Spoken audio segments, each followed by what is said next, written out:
কুয়েতের মধ্যে ক্লিনিং কোম্পানির লোকেরা সবচেয়ে বেশি টাকা ইনকাম করে।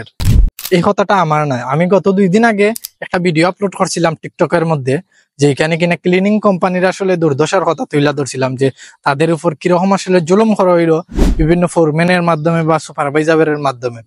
তো তার ভিডিওর মধ্যে অনেকে আসলে কমেন্ট করছেন ওই ভিডিওটার মধ্যে, যে ভাই কুয়েতে ক্লিনিং কোম্পানির লোকেরা সবচেয়ে বেশি টাকা ইনকাম করলো।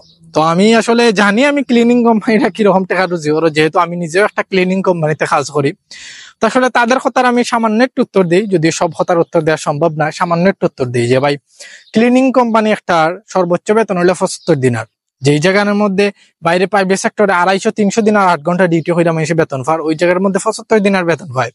তো অনেকে কই যে ভাই যে কুয়েতিরা তাদেরকে হাদিয়া দেয়, অনেক সেক্টরে আছে কুয়েতিরা বা বকশিস দেয়। তো আমি কই ভাই যে খুব কম সেক্টর আছে যেগুলোর মধ্যে কুয়েতিরা হাদিয়া বা বকশিস দেয়। যেমন ধরেন বলদিয়ার সেকশন আছে, হসপিটালে যারা ডিউটি করে ওইগুলা সেকশনে কিছু কিছু মানুষে পায়, সবাই কিন্তু পায় না। বলদিয়া সেক্টরের মধ্যে সবাই পায় না।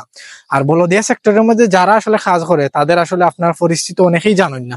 ওইসব কোম্পানিগুলো অনেকেরই বেতন 3 মাস 4 মাস বেতন দেয় না। তারপরে অনেকেরই আসলে যে কোম্পানি ম্যানেজার যে সুপারভাইজার আছে তাদেরকে প্রতি মাসে মাসে চান্দা দিতে হয়।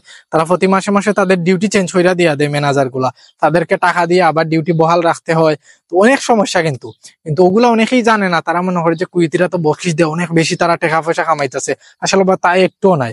কারণ আপনারা যে জায়গাতে প্রাইভেট সেক্টর 250-300 দিন রুজি করতে পারতেছেন 8 ঘন্টা ডিউটি কইরা, ওই জায়গাতেই একজন আকুদ হুকিমিয়া কামাল লোকেরা 8 ঘন্টা ডিউটি কইরা সর্বোচ্চ 75 দিনার ইনকাম করতেছে।